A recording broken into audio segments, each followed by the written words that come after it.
Well, the other thing was at Anzio in the Ox and Bucks, which history says the Anzio bridgehead was totally under shell fire. No matter where you were, if you were a cook in B echelon, there was no escape from shelling. And one night, another DR and myself, Eric Catton, we were detailed to move to a forward company with our motorbikes, and on the way, a stonk starts to come down. So we abandon the bikes and go into this house.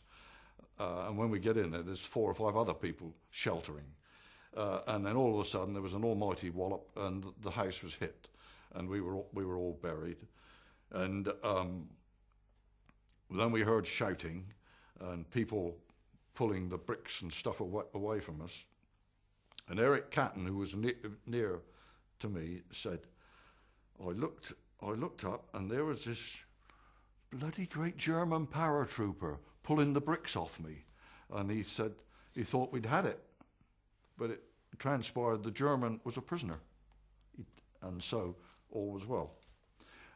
As a result of that, I copped some deafness and get a pension for it, but that was the other real close call, you know. Well, by today's standards, it was absolutely primitive. There was a little tiny box set called a 38 set, which was supposed to provide communication between platoon and company headquarters, a little tiny thing, and virtually anyone could use it. But unless you were about 50 yards away, you could shout more with that. The main communication from company to battalion, which was important, was an 18 set, which weighed about 25 pounds, and it operated on a flat battery, which was about the size of a 4-pound sugar cube, with the commensurate weight. Now, as I said earlier, 2 of us would go out to a company, and in addition to carrying the set and all your personal gear and your personal weapon, whatever it is, you had to carry spare batteries, because the longer you were on open net, of course, the more they would diminish. Now, provided you've got no hills or some other things in the way, it was fairly good, and they'd operate, I suppose, 3/4 of a mile, perhaps longer, maybe more. But that was the general thing. Now that was okay. If you were in a static position, it would be also your responsibility to lay a telephone line from the company headquarters. And we had a little portable telephone set called a Don 5, which was primitive compared with the German set, because ours was battery operated, and the Germans had one which had a magneto in.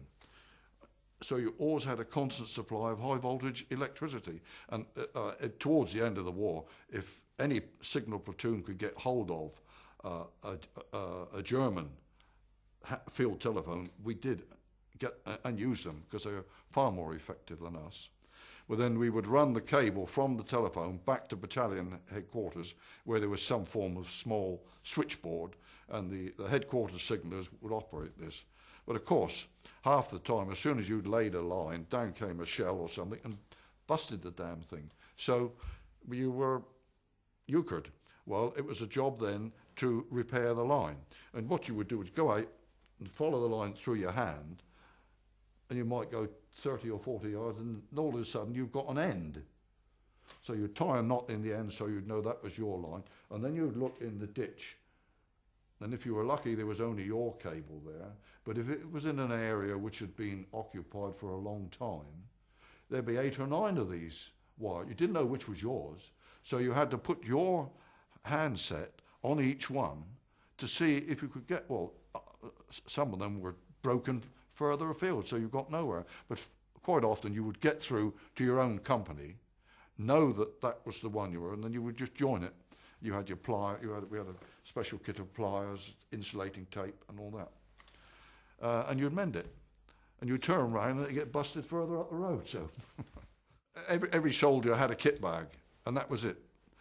And in there were all your spare, your spare things and personal things. But when you actually moved into a battle, you had a small pack on your back, which had your mess tins, your little bits and pieces, your shaving gear, and all that sort of thing.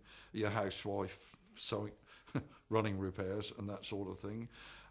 And then everybody, no matter who or what you wore, had pouches which contained, I think it was three Bren gun magazines.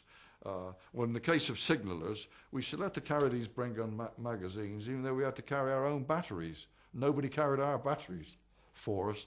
And then you had your entrenching tool or a shovel, whichever you had at the time, and you had your personal weapon. At the beginning of the campaign, we had an ordinary .303 rifle. Towards the end of the campaign, occasionally one of the operators would have a Tommy gun, Thompson submachine carbine, but they only took 30 rounds, and if you weren't careful, they were gone. So that they weren't really popular. And in any event, when we were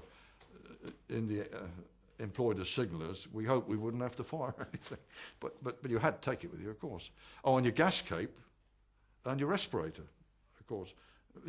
Gas respirator, because one never knew, they never did, but whether they were going to use poison gas, but we always had it. But of course, the gas cape was twofold because it was waterproof. And we used it as a Macintosh, although that was strictly forbidden, but everybody did.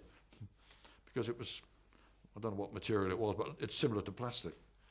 And your tin hat, your field dressing, which most of us strapped to our tin hat.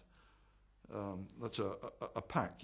In your uniform, there was a pocket here for a field dressing, which is a little 3x2 thing, but most of us had 2 or 3, and the spare ones you would tie around your tin hat. So if you had to use it, well, it was handy to get at.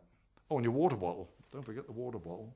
Sometimes it didn't always contain water, mine, but it was supposed to contain water.